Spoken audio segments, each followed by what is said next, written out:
Welcome back, everyone. I'm really excited you're with us on Beyond the Headline today, a show about the realities of launching, scaling, and investing in a business. I'm here with Natasha Shine Zirkel, the CMO of Rounds. Thank you so much for being with me today. Thanks, Jenna. Thanks for having me. Natasha, I want to start out with just how Rounds is completely different from the messaging and communication platforms we have right now, because it's really interesting. Sure.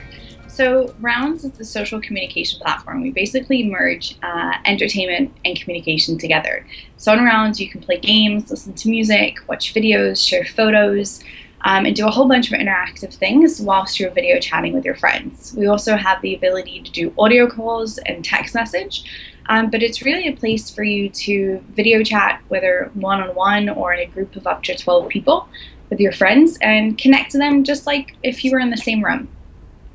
What interests me most is that exactly, because as I shared when I was sharing this with my family, both my parents suggested a different use case. One was to watch football games with my brother. The other one was to have more of a family dinner with individuals from different parts of the country. Why was the shift to mobile so crucial for you guys? So I think, the world is definitely evolving, and today we want to be connected instantaneously with our friends and family, no matter where they are in the world, and no matter what we're doing. So whether I'm in a mall shopping, and I want to share, something that I'm about to buy with my sister, or as you mentioned, I'm at a football game. All these things are real life interactions that we're trying to bring together through an emotional experience. So it's really about connecting with your friends and family no matter where you are or what you're doing, wherever in the world. Your CEO, Danny, was sharing that the shift to mobile within this past year has been enormous for you guys and added on a ton of users. You just shared previously that you guys are at 22 million right now. How are you ensuring that each of the individuals who came on via mobile is becoming a lifetime user? So firstly, we're only mobile, so that's our focus, 100%. It's really about giving them the best product for the use case that they're coming to. So, there are great communication tools like Skype, which we're on right now. And if you want to have a conversation, a simple conversation, Skype's great for that. But really, when you're looking for that emotional connection, that platform where you can do stuff together with your friends, I think we're actually the only startup that would tell you go outside and be with your friends, meet them in person. But when you can't do that, and when you're missing that personal connection, that's really where Rounds comes in. So to answer your question, it's really about giving the users the best experience possible and making them feel connected with their friends. One of the things that is so challenging about the industry that you're in is how crowded it is. And it lends to a great insight that Chris Sacca shared about Twitter, which I think applies to every business right now. He said that Twitter can afford to build the wrong things, but Twitter cannot afford to build the right things too slowly. What experiments are you guys working on right now? So that's a great quote. I think that as a startup, one of the biggest struggles is being able to stay focused. And there are so many things that you want to do, but you only have X amount of resources, and you need to ensure that you're developing the product and you're making it better and getting more features, but also that you learn when to cut things and when not to do too much at the time. So one of the most important things, especially for us when it comes to new ideas or new features, is to make sure that we think about them in the slimmest possible way. So when we think of an MVP, it's really using the resources that we have and having something that we can take to production within a very short amount of time to test it. And one of the great things about our team is that we really have people on the team that are very strong and experts in their field that can not only take those ideas, but actually execute them within that amount of time. So staying focused is really important. When it comes to the team, you joined Rounds back in 2009, just a year into the company. I'd love for you to share how you got the job, because it's a very interesting story. Sure. So at the time, I was about a year out of college. I always knew I wanted to do something in marketing, and I was working at a job that wasn't the right fit for me, let's say. And I thought maybe I'll take some time off, learn a new language, or do a part-time job. And at the time, Rounds had just launched their destination site. And they were looking for an active user, someone to video chat and introduce the users to the platform, similar to MySpace and Tom. And I thought, hey, I could do that. It's my nighttime hours. But the more I found out about Rounds, the more ideas I had and the more passionate I became about the potential for the product. So when I went for my interview, they were interviewing me for an active user position. I was interviewing them for a marketing management position. They had no intention in hiring someone in marketing, but I won, and we kind of built the position from there. So I started out as the social community and marketing manager.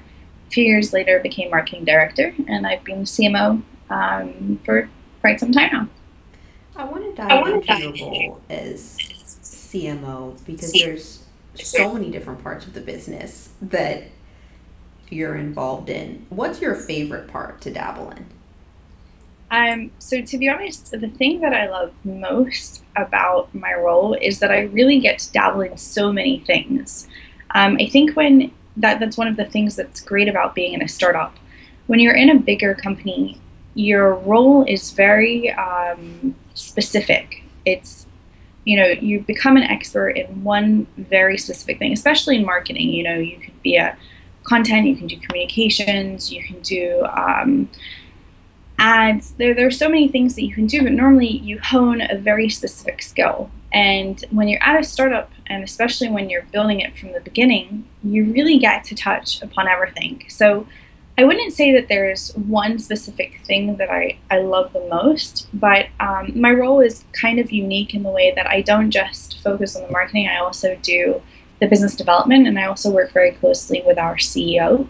And that's really what I love, doing a little bit of everything and really having the opportunity to be hands-on in all those areas. As you shifted into mobile, you shared that the most challenging part of your career thus far was launching a mobile app, marketing a mobile app. What did you learn? So when we decided we were going to go mobile, I had absolutely no experience on launching a mobile app. So my reaction was like, oh, great. Sure? Now what? So the exciting thing about launching the mobile app was really just learning the field of marketing for mobile from the beginning. And the way that I did that initially was I just had as many calls and meetings with as many people that I could reach that had experience in marketing a mobile app, and learning as much as I could from the people that had the expertise already. Who are some of the individuals that you reached out to? Wow. It was quite a few years ago, so that's a great question. I can't think of any names off the top of my head, to be honest. When you were chatting with them and the number of individuals that you spoke to, what were the takeaways that you applied to bringing Rounds Mobile to life? It was really about the execution of launching the app. So what are the things to remember? What are the best practices for launching an app? What are the best ways to retain users? Whether it's push notifications or emails. ASO was something that was completely new to me. I was familiar with SEO, but not so much for the app stores. So that was definitely new and exciting. We haven't done any user acquisition until very recently, so that wasn't a part of our marketing strategy, but that was also something that I felt like I needed to have a basic understanding of on the mobile side. So all these things were basically just new skills that I needed to learn. Can we dive into those a little deeper, first with how to launch an app, because that just sounds so daunting. So there's actually a lot of things that you need to take under consideration when you're launching an app. So first and foremost, I think that ASO is really the basic level. So making sure that you have your keywords and your description, and also thinking about not just the algorithms in each of the stores, but also the images and how users perceive the app when they come across it in the App Store, and how they discover it as well. Next, PR and making sure that people actually know about it, whether it's having a new announcement and getting people to cover the actual launch of the app, or making sure that the right mobile sites are writing app reviews about you. Those two things are probably key when it comes to launching an app without a budget. And then it's really about having the best products and ensuring that the product itself is viral. A lot of app developers think they're going to create something and all of a sudden it's going to go viral. Unfortunately, that's not what happens to most apps. So you need to really give users the tools in order to share information about your app to their friends. I'm glad that you mentioned each of those because I'd love to dive in. The first one, you said that it matters how people come across your app and what they see the first time you see rounds in the App Store. What do you mean by that? So there's, you know, you can come across an app because you're searching for the term video chat or rounds, for example. You can come across rounds if you're searching for the term video chat, or you can come across it because you're in our category or because we've been featured. You can also come across it because a friend invited you or because you read an article about it. But every time someone new comes across rounds, they're thinking something different. So the messaging has to be something that touches upon what you think that they're looking for. Furthermore, the screenshots and the promo image, especially in Google Play, is something that's really important. That a lot of times app developers, they think about ASO and the keywords in the description, and they only think about how the algorithms are going to rank them based off of the keywords that they've put in.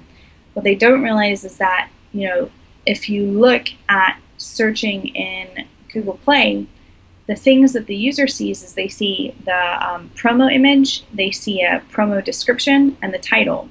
So what you've put in the title and what you put in the promo text really needs to touch or speak to the user so that they're inclined to download the app.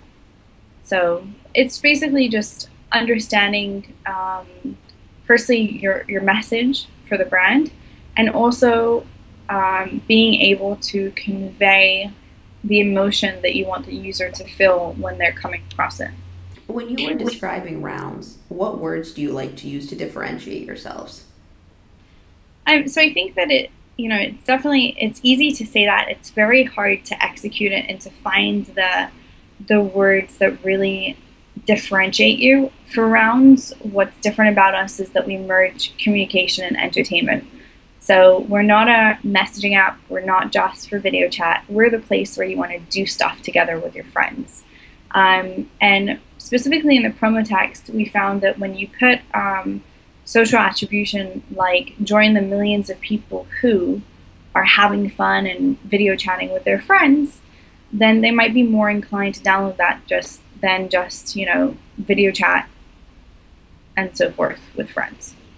When it comes to the press around rounds, I was so impressed with how many publications have covered you guys. Is that largely your responsibility? So I do work on PR, and I have a great PR firm that I work with in New York called Asterisk. I love them. They're the really best. So yeah, that falls under my responsibility, but I work with the Asterisk team. When it comes to crafting your image, you shared that what's important is you want people to, so you want me to use rounds and then send a message to my best friend and say, hey, you got to get on this. This is going to be our communication platform from now on. What have you found works with word of mouth? Honestly, it's about honesty. It's about giving users the experience that they're hoping to get, giving them a great experience, and having it be a tool that they want to continue to use. So it's somewhere fun and it's somewhere entertaining and it's somewhere that they want to spend their time. If you try and force users to, you know, share your app, it's not going to work. You really have to give them the best experience, and it's about finding the places within the app where you know users are having a good time. And the same goes with rating as well. Like, you don't want to ask someone to rate you or to share the product if it's not really a happy moment. So for us, yeah, middle of sign up is not a good place to do that. But if someone's had a conversation and that conversation has been over, let's say 3 minutes, and we believe that call is meaningful, it means that the product works. It means that they had a good enough time to speak with their friend for that amount of time. And therefore, that might be a good time to ask them to rate or to invite their friends. How long is the average call? So we talk in terms of we have one-on-one calls and we have group calls. Mm-hmm. So our one-on-one calls are over 7.5 minutes long. And our group calls, we talk in terms of billable minutes, and it's about 53 minutes. So we have among the yeah. Wow. I won't even talk on the phone for more than 7 minutes, and 53 is quite a lot more than that. That's impressive. Yeah. As you consider how far you guys have come in the last 6 years, when the founding members are sitting there, the first 10, as you shared, you were number 9, what's the big picture vision for Rounds?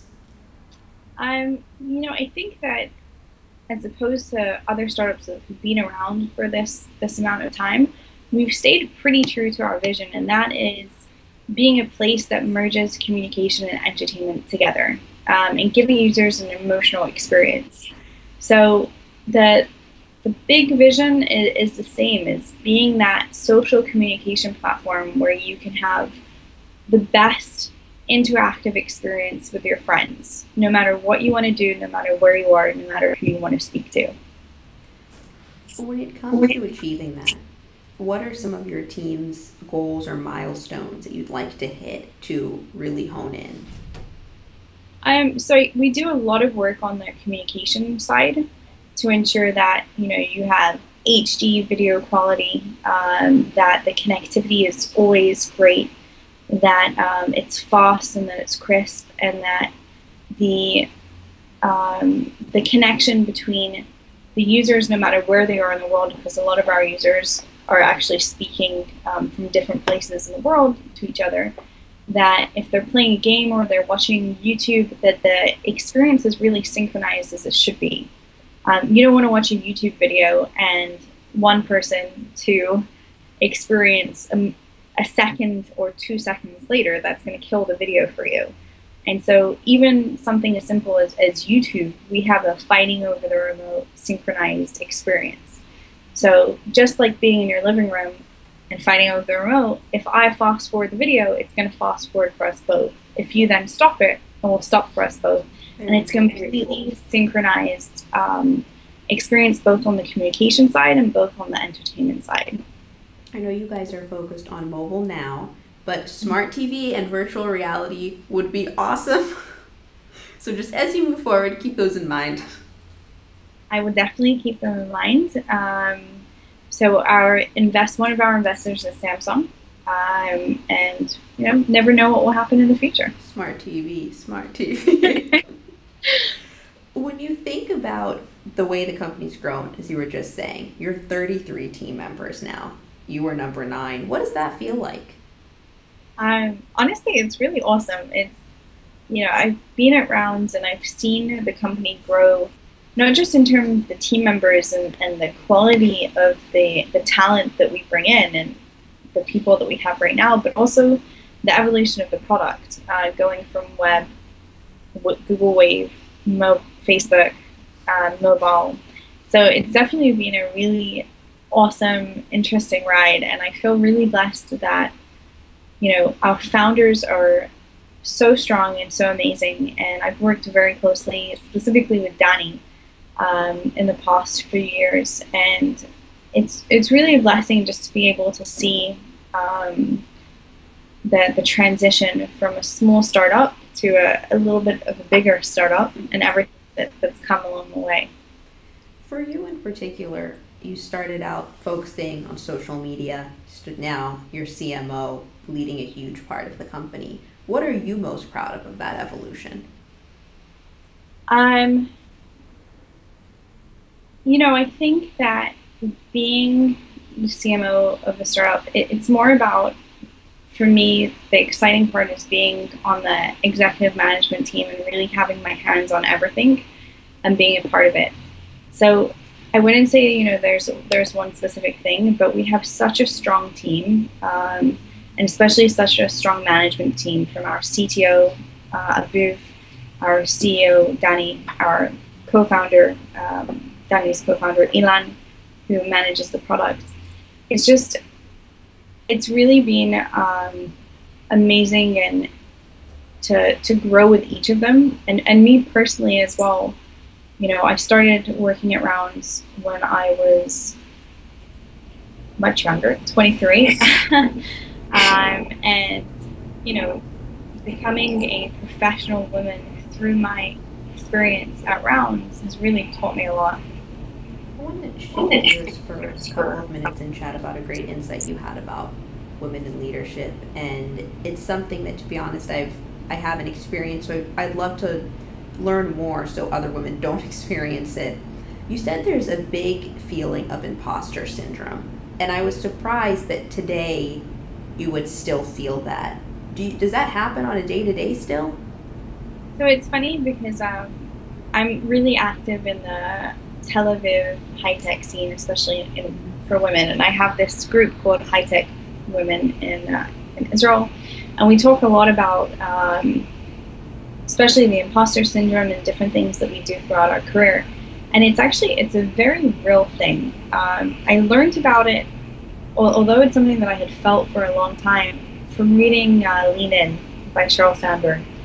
And even when I speak to my friends that are at, you know, the peak of their career, and I'm talking about women that work partners in VCs and CEOs of, you know, big companies, there are still times where they have this feeling that someone is going to find them out.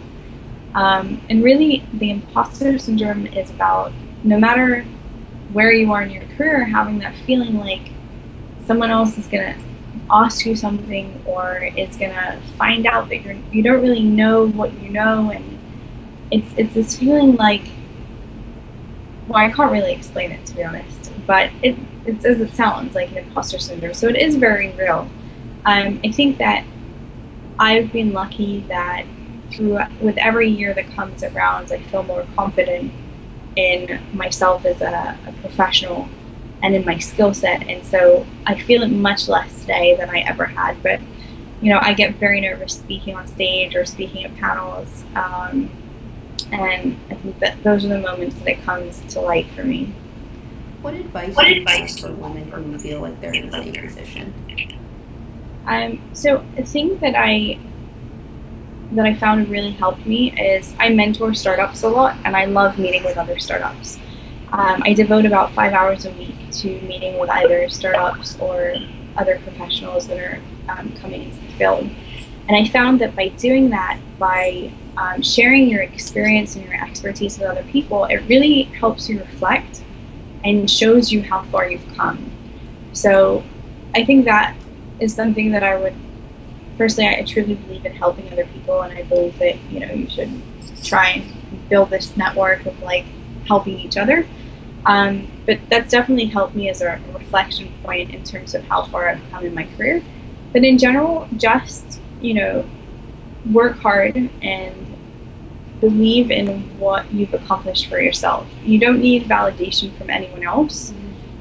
You just need to know that you're doing your best, and that's it. That should be enough for you. I love that you shared that, because Joanne Wilson just explained that similarly in a great way and said that if you have a seat at the table, own it because you deserve to be there. Exactly. I've learned two tricks that, or two things that I noticed I used to do a lot that I've stopped doing. One is in emails writing just. So I just want to ask you a question, or I just need a small favor for you. Something, when you write an email and you put just in it, you're kind of already putting yourself in the position where you're coming from a weaker standpoint. And the second thing is, I used to, in meetings, when I felt like it was something about technology or something that I wasn't as well versed in, I would say, well, you know I don't know this as well as you do, but here's my opinion. And my CEO told me that, like, he said, why do you keep on doing that? Every time you do that, you're putting yourself in a light where you're giving an excuse. You should you have your own ideas, you have your own opinions. They come because you understand what's going on, and you shouldn't put yourself in the light where you're already apologizing or saying that your opinion might not be worth as much because of X, Y, or Z. So those are two tips that I would definitely give to other women. Two huge ones, and just as you said, the first one, I always say, like, I just wanted to check in. No Yeah. longer, I am checking in. I am gonna remember you said that. Another thing you shared that really intrigued me, Natasha, was that you're a very emotional person. And a lot of times emotions are not only not welcome in the workplace, but if you get really riled up about someone, everyone's kind of like, oh, what's going on over there? How have you learned to cope with that, respond, not react? So working on my reactions has definitely been like the top of my personal involvement. Uh, I think that there's two sides. There's the emotional side, and then there's the aggressive side. So I'll touch upon those two things differently, separately. So yes, I'm very emotional. I take things to heart. I take things personally sometimes. I may cry sometimes, but I've always said, that's who I am, and I don't think it comes from a point of being naive. I think that it comes from just caring a lot. And the moment that I care less, that's when you have a problem. So that's who I am, and I try not to take things to heart, and I try to deal with them as best I can. But the fact that I'm emotional and the fact that I care so much, that's what makes me me, and I'm okay with that. So that's number one. The other side of that is actually my professional personality, let's say, was developed in a workplace with only men, and in a country that is quite aggressive in their business nature. And so my work personality has become quite aggressive. And that's something that I'm trying to control, let's say, or improve upon. And I think that it's also a matter of culture, and it's a matter of gender differences as well. But especially being in Israel, where people are we call it tachlis, but it means to the point and direct. So people will say exactly what they think. There's no such thing as like, oh, that's interesting, or that's a good idea. But if they don't like your idea, they're gonna say, well, that sucks. So let's move on. Not in that way always, but there's a really fine line in being aggressive versus being assertive. So I'm definitely trying to be more assertive than aggressive.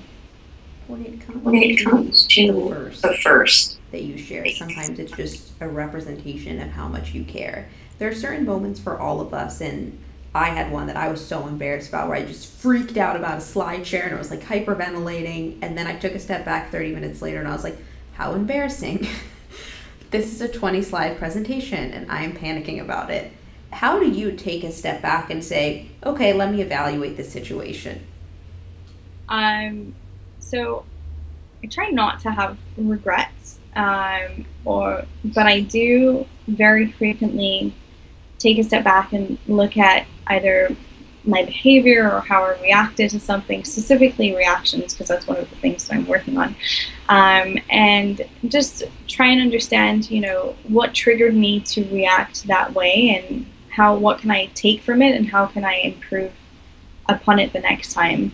But at the end of the day, you're human, and I wouldn't call them mistakes. You react in certain ways, or you feel certain things, and it's just about dealing with them and learning from them, and growing as a person. So, I'm 29 and I'm growing every day in my personal and professional life, and that's just part of the process. Appreciate the advice. Now I'm not so worried about the slide share. I want to spend our last few minutes together, Natasha, just chatting about life. One of the things that you've shared that really stood out to me is how important gratitude is to you. Why does that play such a role in your day-to-day? So I truly believe that you make your own luck, and I've been very lucky along the way, not just in the opportunities that I've been given, but also in the people that I've met that have helped me. So I think it's really important to create mentors, and not to be afraid to reach out and ask people for help and ask for guidance, and you know take expertise from people that know more and have done more, and that's okay no matter where you are in your career. I think that it's something that's really important, and just to be thankful for the people that you have around you, and for the knowledge that other people and the time that other people are willing to give you. So whether it's an intro that you might think is really small, or if it's a coffee break that someone you're able to, yeah, to pick someone's brain, you never know what's going to happen, and you never know what's going to come out of it.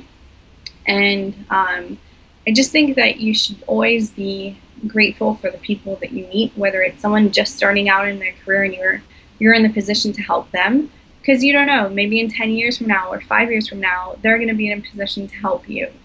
And just, appreciate the time that other people are giving you, because everyone today is busy and tries to have a balance in work and life and has their own priorities. And you just have to be thankful for the time that they're willing to put in.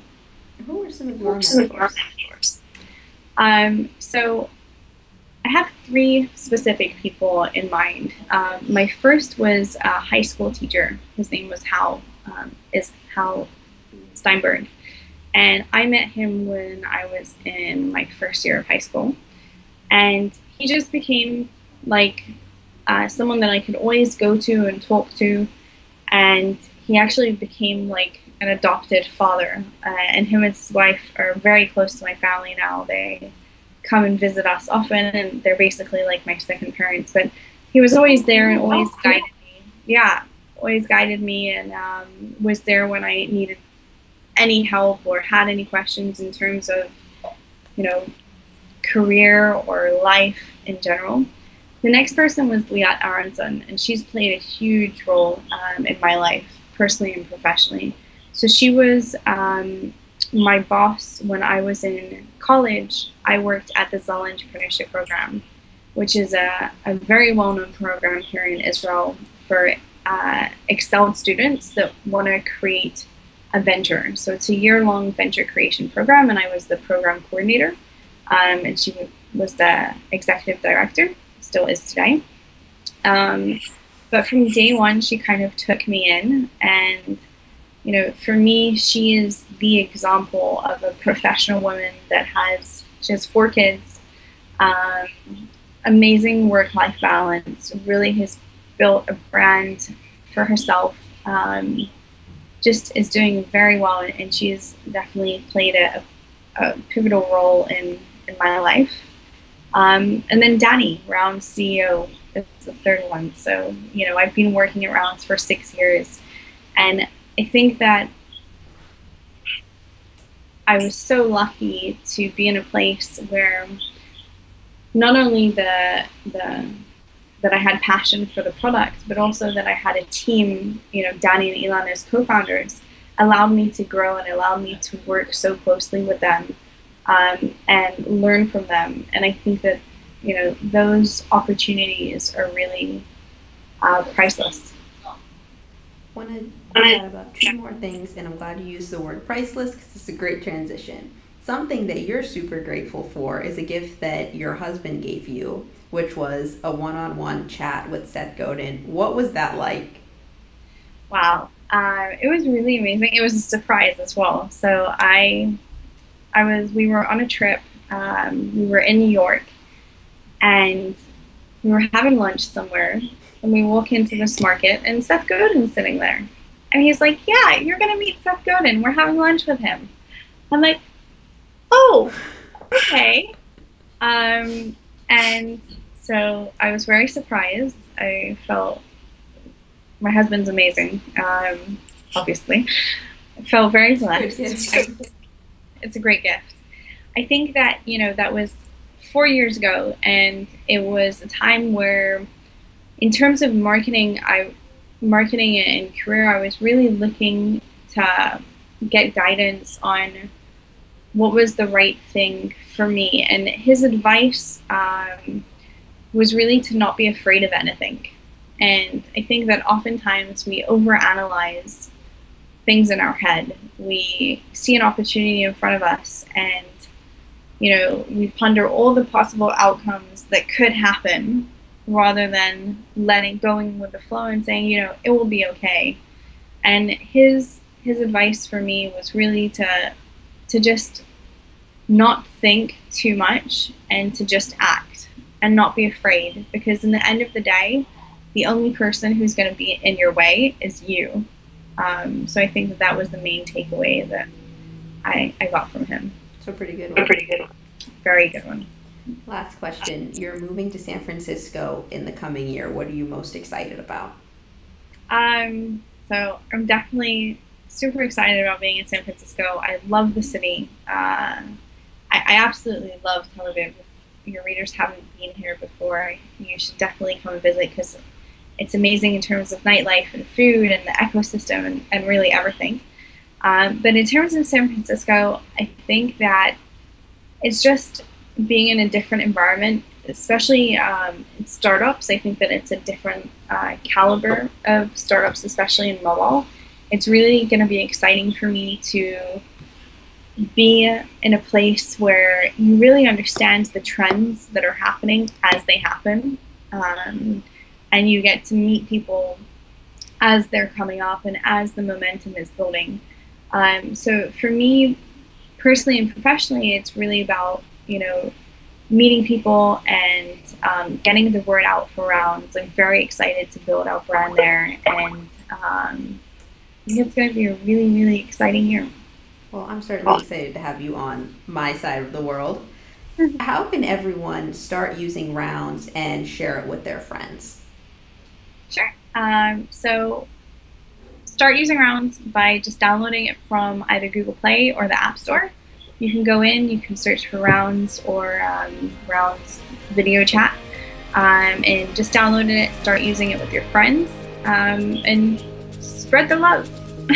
Thank you so much for being with me today. I'm so excited to apply these insights. Thank you so much for having me. It was really fun talking.